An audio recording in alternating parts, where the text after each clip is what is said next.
Eu estive orando durante essa semana, aliás, até durante os últimos dias, para que Deus desse uma palavra específica para a gente iniciar o nosso ano de 2025. Nós passamos aí por um período de Natal, de Ano Novo, e o Espírito Santo me levou a esse texto, a segunda carta de Paulo a Timóteo, no capítulo 1, nos versículos 1 ao versículo 7. E eu creio que essa mensagem ela vai servir para nós como um referencial para esse novo ano, não só para esse ano, mas para a nossa vida. E eu vou ler o texto, 2 Timóteo, capítulo 1, do versículo 1 ao 7.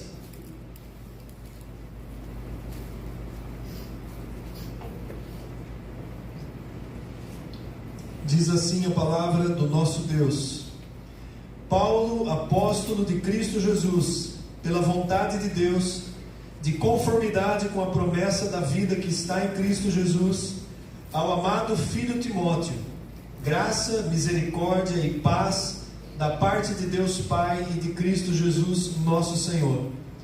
Dou graças a Deus, a quem desde os meus antepassados sirvo com consciência pura, porque sem cessar eu me lembro de ti nas minhas orações, noite e dia. Lembrado das tuas lágrimas, estou ansioso por ver-te, para que eu transborde de alegria pela recordação que guardo da tua fé sem fingimento, a mesma que primeiramente habitou em tua avó Lóide e em tua mãe Eunice, e estou certo de que também em ti. Por essa razão, pois, eu te admoesto que reavives o dom de Deus que há em ti, pela imposição das minhas mãos, porque Deus não nos tem dado espírito de covardia, mas de poder, de amor e de moderação. Amém? Por enquanto, até aqui. O relacionamento de Paulo com Timóteo é algo muito lindo, a ponto de Paulo chamar Timóteo de filho amado.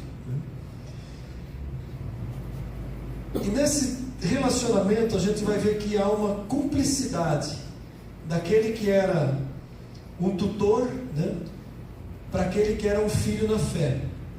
E Paulo aqui lhe dá alguns conselhos para Timóteo que são assim importantes para a nossa vida, importantes para a gente iniciar o ano olhando, e buscando a viver cada dia com fé, baseado na palavra de Deus. Paulo escreveu essa carta entre os anos 64 a 67 da era cristã, quando Nero era imperador em Roma. E por que eu estou dizendo isso? Para que a gente entenda como era o contexto em que isso aconteceu, no momento em que Paulo estava escrevendo para Timóteo. No capítulo 2, versículo 9, revela qual era a condição de Paulo. E ele diz assim: pelo qual estou sofrendo até algemas como malfeitor. Contudo, a palavra de Deus não está algemada. A condição de Paulo, quando ele escreveu, era de prisioneiro. Paulo estava preso por causa do Evangelho. E era a sua segunda prisão em Roma, que foi a pior e a última prisão, onde depois ele acabou sendo morto por decapitação. E Paulo escreve essa carta para um filho na fé, para alguém que ele tinha uma preocupação. E qual era a preocupação de Paulo em relação àquele momento que ele estava vivendo? Olha que interessante. Paulo não estava preocupado com ele próprio. Ainda que ele estivesse numa prisão sofrendo horrores, enfermo, a preocupação de Paulo estava em relação à integridade do Evangelho. E a gente percebe isso por alguns versículos. No versículo 14, ainda no capítulo 1, Paulo diz assim para Timóteo: guarda o bom depósito, mediante o Espírito Santo que habita em vós. Qual era o bom depósito? A palavra, o Evangelho. A preocupação de Paulo na prisão é para que o Evangelho, a palavra, fosse guardada em fidelidade. No versículo 3, no capítulo 3, versículo 14, ele repete dizendo: tu, porém, permanece naquilo que aprendeste, e de que foste inteirado, sabendo de quem o aprendeste. Ele estava dizendo assim: olha, Timóteo, permanece firme na fé. Eu que te ensinei, eu te passei um evangelho genuíno. Permanece firme. para que você possa prevalecer no seu ministério. E no capítulo 4, no versículo 2, ele diz ainda: prega a palavra, insista, quer seja oportuno, quer não, corrige, repreende, exorta com toda longanimidade e doutrina. Havia algo direcionado ao ministério de Timóteo. Timóteo, nessa ocasião, ele estava dirigindo a igreja da cidade de Éfeso. Nós podemos dizer que ele era o pastor da igreja de Éfeso. E quem era Timóteo? Vamos falar um pouquinho também de Timóteo, né? Timóteo é chamado por Paulo de verdadeiro filho na fé, né? 1 Timóteo 1:2. Em 1 Coríntios 4:17 ele fala: meu filho amado e fiel no Senhor. Então notem, amados, nas palavras de Paulo, a cumplicidade, o relacionamento íntimo que havia entre Paulo e Timóteo. E Timóteo se tornou um cristão ativo na obra.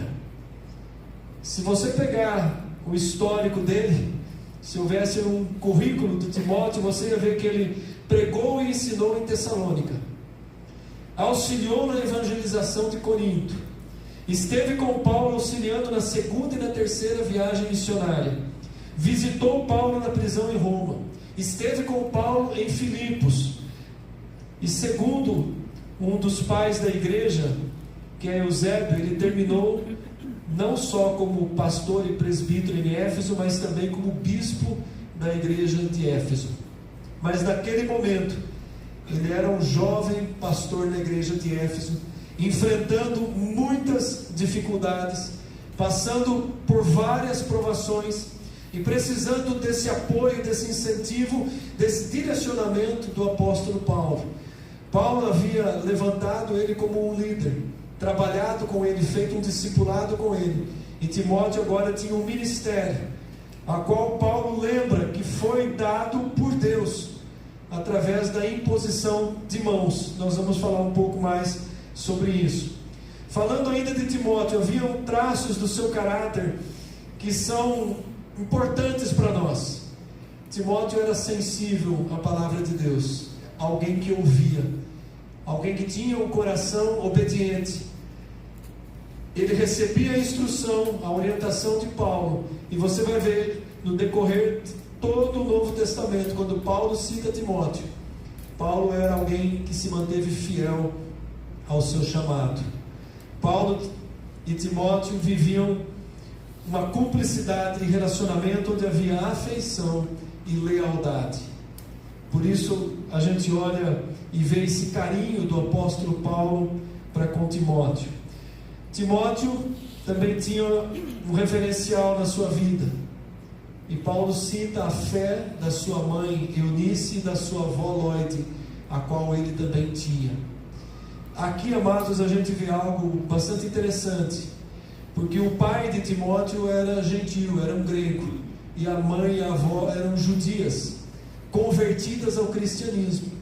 E em algum momento, da sua vida, Timóteo recebeu influência tanto da avó quanto da mãe, porque ele abraçou, não só abraçou a fé cristã, como também ele se tornou um grande propagador do Evangelho de Cristo, desenvolvendo o seu ministério.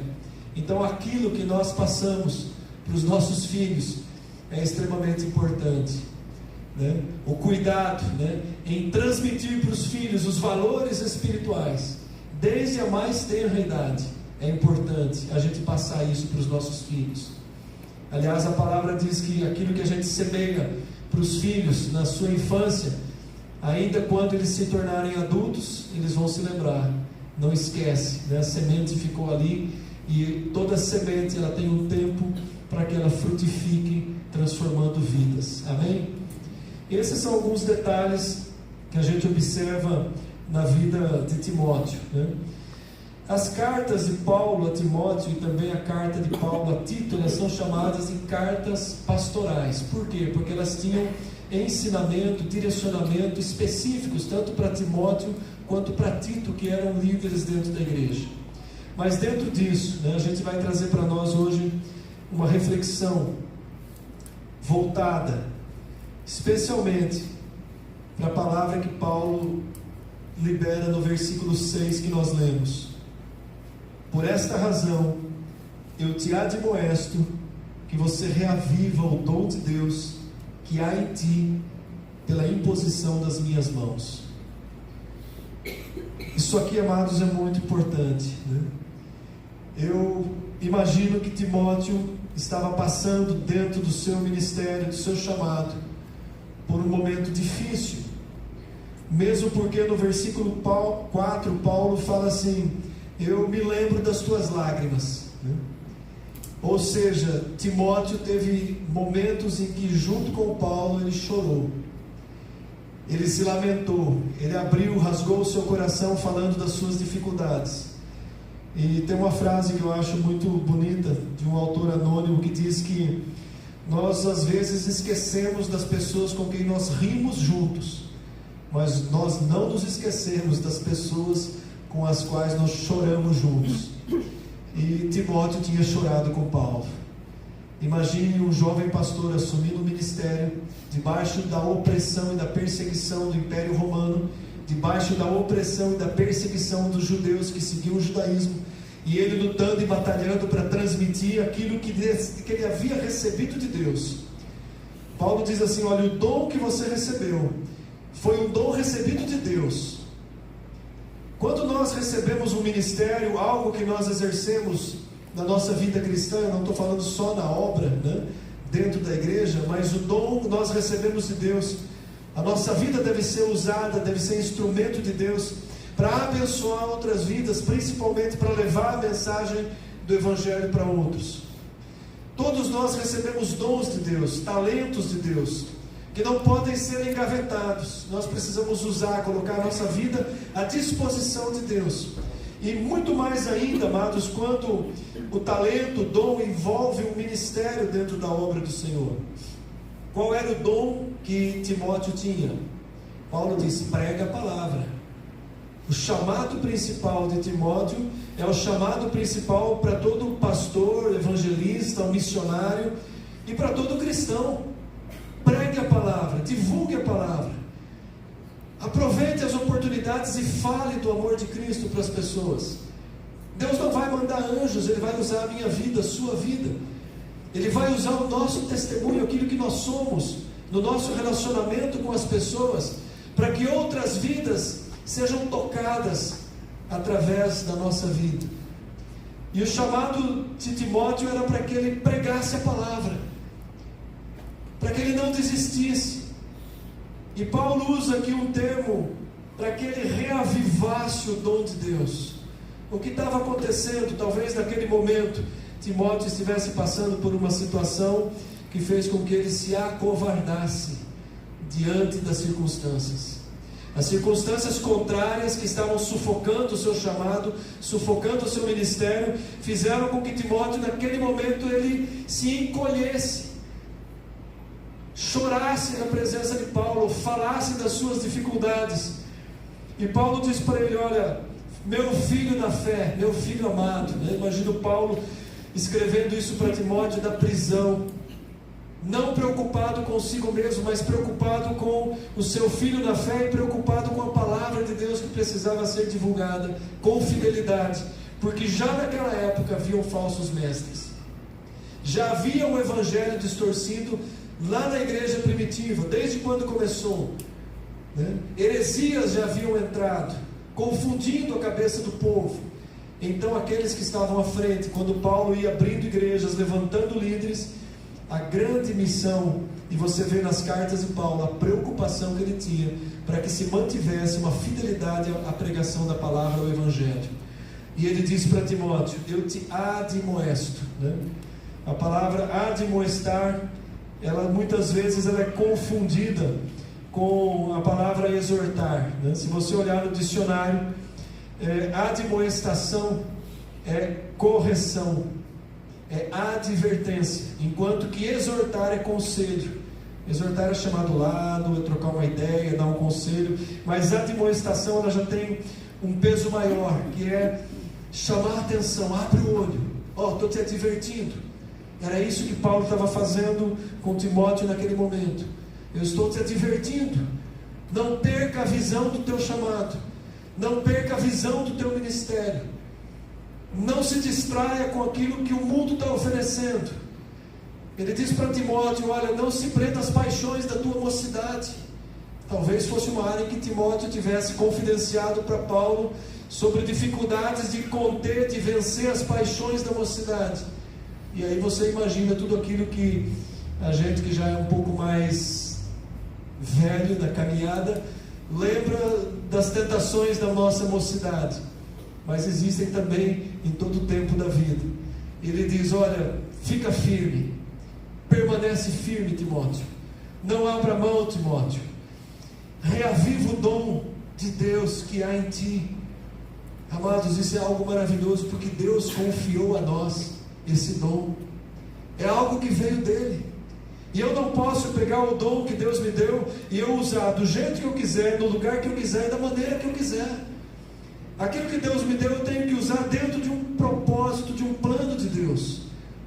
Não é para que eu me torne celebridade, que eu tenha benefícios a respeito disso.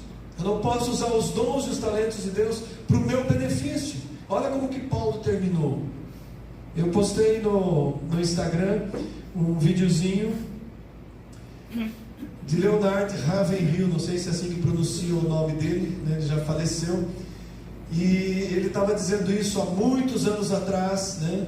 Tem a tradução, ele prega em inglês, aliás ele foi um pastor inglês, e ele fala naquela época lá atrás, eu acho que aquilo é de 40 anos atrás, de ministérios que estavam se levantando em benefício próprio, de louvores e grupos que estavam ministrando não mais para Deus, mas para eles próprios. Isso há 40, 50 anos atrás. Não mudou nada. Quando nós recebemos dons e talentos de Deus, nós temos que ter a visão de que precisamos colocar aquilo nunca para o nosso benefício, mas em benefício do reino, em benefício do propósito, do plano de Deus para a nossa vida. Se Deus te deu um dom, um talento, primeiro, não deixa ele morrer, reaviva esse dom e coloca ele em uso para o Senhor. Receba de Deus a recompensa de colocar a tua vida à disposição de Deus, seja para aquilo que você queira usar, para aquilo que Deus te colocar. Enquanto nós estamos aqui, há professoras que estão com as nossas crianças. Olha que dom, olha que talento. Quem consegue fazer isso? Tem várias irmãs, vários irmãos que têm esse dom. Eu não tenho a paciência necessária para ensinar a criança, né? Nós temos aí, a partir do próximo domingo, o retorno da nossa classe de jovens e adolescentes, né? Enquanto nós estamos aqui pregando a palavra, eles estão recebendo também a palavra de uma maneira mais no linguajar deles, né? Eu falei esses dias atrás para o meu filho: eu já tenho dificuldade para falar com jovem e adolescente, eu já não falo a mesma língua que eles, né? Então precisa de um ministério mais jovem para falar de uma maneira mais compreensiva. Eu tenho facilidade para falar com adultos. Mas é isso, amados, são dons diversos, né? Um toca, outro canta, um cuida da técnica, outro cuida da igreja, outro cuida das pessoas, outro é intercessor da igreja, ou intercessora, outro é uma pessoa que tem um coração desprendido para visitar, para acompanhar, para discipular, para liderar ministérios. A igreja precisa de tudo isso. Nós estamos iniciando esse ano e todos nós precisamos colocar os nossos dons e talentos à disposição de Deus. A igreja precisa de você.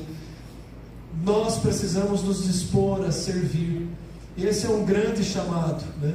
Um grande chamado para a nossa vida espiritual. Eu falei: nós fazemos planos no início de cada ano, né? Esse ano eu vou fazer um plano. Muita gente faz um plano, né? Até o fim do ano eu quero perder 30 quilos. Aí tem a brincadeira, né? Chegou no final do ano, falta 5 para 30. Então, nós fazemos planos financeiros. Esse ano eu vou economizar tanto por mês, porque eu preciso fazer um tal investimento no fim do ano. Ótimo! Mas e os planos para a nossa vida espiritual? Qual é o projeto de crescimento espiritual que você tem para esse ano? Você começou já esse ano lendo a palavra de Deus todos os dias, fazendo uma devocional, tirando um tempo de oração? Tem gente que começa todo o pique, quando chega dia 10 de janeiro já era. planos espirituais são mais importantes que os planos a nível material, a nível humano. São coisas que Deus olha e se agrada demais. Nós estamos aqui no propósito de louvar, de adorar, de cultuar a Deus, mas a nossa vida não pode se limitar ao culto. Nossa vida, nossa comunhão, nosso relacionamento com Deus tem que ser algo contínuo. Então, se eu pudesse usar as palavras de Paulo hoje, e eu posso e eu uso, eu diria para a Igreja Manaim, eu te admoesto que você reaviva o dom de Deus que há em ti.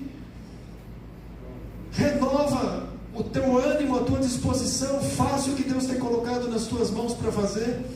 Use a capacidade, o dom, o talento que Deus te deu. Não engavete, não guarde. Não deixe que o mundo sufoque.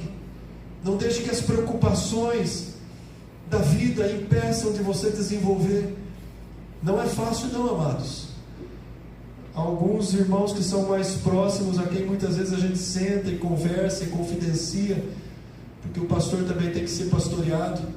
Muitas vezes eu digo, olha, eu confesso, eu já tive vontade de parar, de desistir, mas eu não posso, eu preciso reavivar o meu dom. Eu recebi de Deus um chamado, não veio porque eu quis. Ele me deu, eu não posso desprezar isso, eu tenho que usar, deixar que Ele use a minha vida, ainda que as circunstâncias ao meu redor sejam contrárias, ainda que eu tenha problemas sérios para resolver, ainda que hajam situações que me desanimem ou que abatem o ânimo, eu preciso olhar para o dom que Deus me deu. Eu preciso lembrar, como Paulo lembra Timóteo aqui, olha, foi pela imposição das minhas mãos. A gente vê pelo menos duas situações em Atos. Em Atos 6, os apóstolos, pela imposição de mãos, levantam diáconos, servos para a igreja.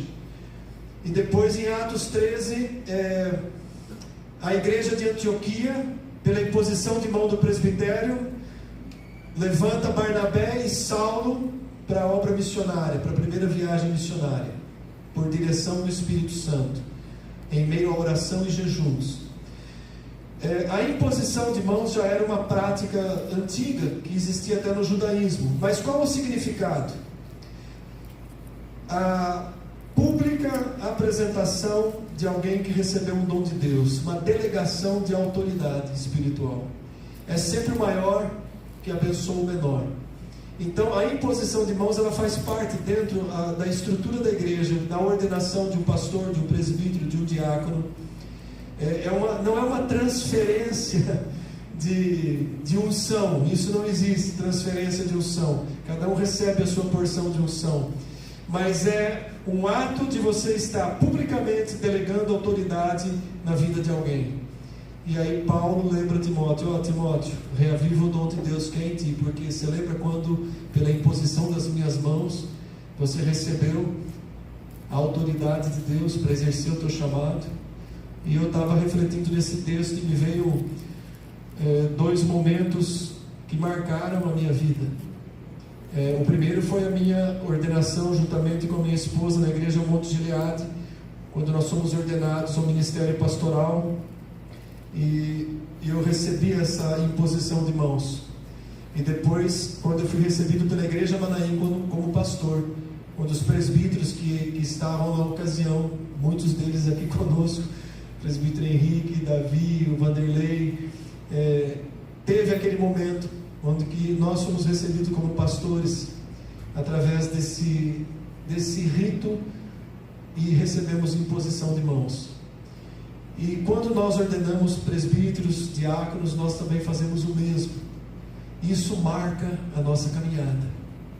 É algo que quando bate o momento de lágrimas, né? Lembrando das tuas lágrimas, né? Paulo diz para Timóteo, nós lembramos também daquilo que Deus nos deu. Olha, o Senhor me confiou algo que eu não posso desprezar. O Senhor me confiou algo que Ele não confia a todos. E eu preciso levar isso muito a sério até o último dia da minha vida. E isso vale, amados, para tudo que Deus nos confiou. O Senhor, você é pai, você é mãe, o Senhor te confiou uma família, te confiou filhos, o Senhor te confiou netos. Você pensa que avô e avó é só para brincar com a criança? Vocês sabem o quanto que uma criança se espelha no avô e na avó? Eu descobri com o meu neto. Há uma influência, amados, na nossa vida. Nós somos, como se diz, influencers, é assim que quem manja de inglês. Nós somos influenciadores. Nós somos gerados por Deus para influenciar vidas. E qual é a vida mais importante que eu preciso influenciar? Quem é a minha família? Quem está mais próximo de mim? Quem eu preciso influenciar? Meus irmãos na fé. Paulo diz aqui, olha que interessante, que ele diz que ele orava por Timóteo todos os dias, sem cessar. Lembro de ti nas minhas orações noite e dia. Nós precisamos de intercessão, nós precisamos interceder uns pelos outros, porque nós não conseguimos caminhar sozinho. Sem o suporte de oração da igreja, nenhum ministério prevalece. Sem o suporte de oração dentro do teu lar, dos pais orando pelos filhos, os filhos quando já têm a capacidade e a condição orando pelos pais, o marido abençoando a vida da mulher, impondo as mãos, orando. Isso é prática que nós precisamos ter na nossa vida. Os pais, eu tinha muito hábito de orar pelos meus filhos quando estavam dormindo. A gente ia lá na cama, estendia as mãos, orava. Às vezes quando dava mais trabalho, você tinha que orar mais ainda. Deus, coloca mansidão, obediência nessa criança, né? E de adulto também. Isso faz um bem tremendo para os filhos. Talvez você já tenha um filho adulto como eu, né? Levanta à noite, vai até o seu filho no quarto, ou sua filha no quarto que ela está, e ora. Põe a mão na cabeça. Paulo demonstrava amor por Timóteo, orando e intercedendo por Timóteo todos os dias, ainda que ele tivesse a distância. Muitos casamentos entram em crise, porque o marido, que é o cabeça do lar, que é o principal responsável por trazer a presença de Deus, porque Deus estabeleceu o homem como cabeça, não ora pela mulher, não ora pelos filhos, não tem tempo, despreza um dom de Deus. É um dom que Deus deu aos homens. O homem é o cabeça do lar, como Cristo é o cabeça da igreja. A mulher é a auxiliadora idônea, ela tem a parte dela. Então, é assim que nós vamos ter um ano diferente, se nós praticarmos aquilo que a palavra de Deus ensina, se a gente colocar isso em prática. Eu me lembro com uma gratidão imensa quando minha mãe estava viva e a gente ia para a salinha de oração na igreja quando era lá na Campos Sales. Normalmente ela era a primeira que chegava e eu estava orando de joelhos. Eu sentia a mãozinha dela na minha cabeça. Gente, como aquilo fazia diferença na minha vida. E ela já era uma pessoa idosa, eu já era pai de família, mas eu tinha a intercessão de alguém, de uma mãe. Eu estou dizendo isso porque nós não podemos perder a visão de fazer aquilo que Deus manda. São coisas simples que nós deixamos de fazer, que depois tem um alto preço na vida dos nossos filhos, da nossa família. Então, para que você tenha um ano de 2025 tremendamente abençoado, o desafio é: reaviva o dom de Deus que há em ti. O dom para interceder pela família, o dom para você ser uma bênção no teu trabalho, o dom para você ser uma bênção sabendo administrar o que você ganha. Olha outra área difícil hoje. Eu tenho ouvido com tristeza testemunhos, graças a Deus não aqui da nossa igreja, mas de crentes que estão desperdiçando dinheiro em apostas de bet, nas 1001 bets que estão aí hoje financiando o tráfico e o futebol. Como que você vai desperdiçar aquilo que você ganha no teu trabalho, com a saúde que Deus te deu, fazendo apostas, colocando a risco? Gente, isso é diabólico. Até a loteria é diabólico. Quem jogou na Mega Sena pecou, porque nós não dependemos da sorte para viver, nós dependemos de Deus. Um dos primeiros compromissos que eu fiz na minha conversão. Eu era viciado em jogo de loteria, em bolão na fábrica onde eu trabalhava. Foi: Deus, nunca mais eu faço uma aposta, uma loteria. Graças a Deus isso eu nunca mais fiz.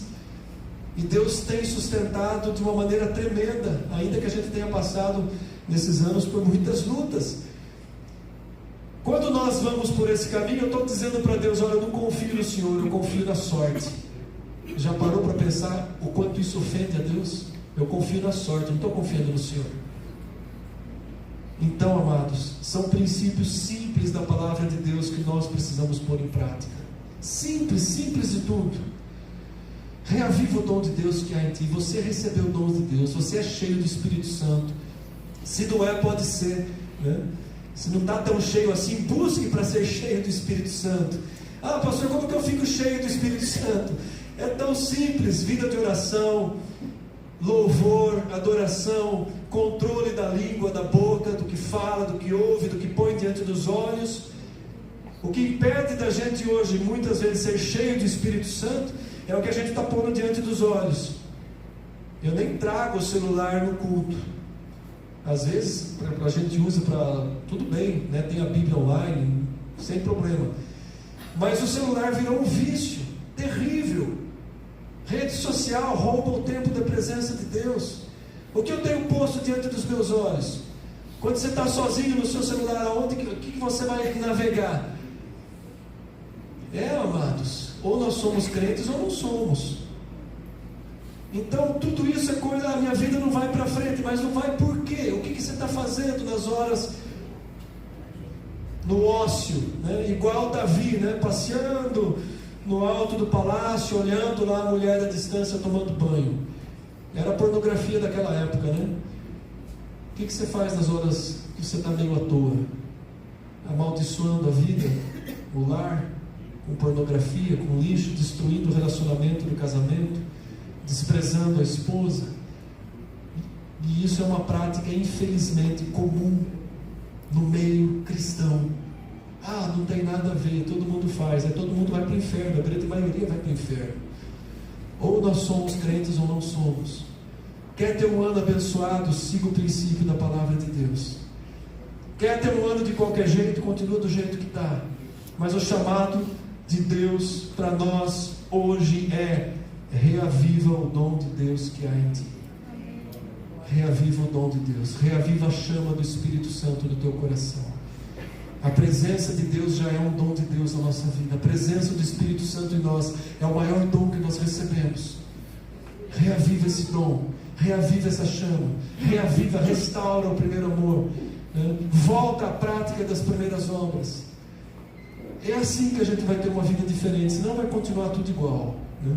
Muda a data do calendário e tudo continua a mesma coisa.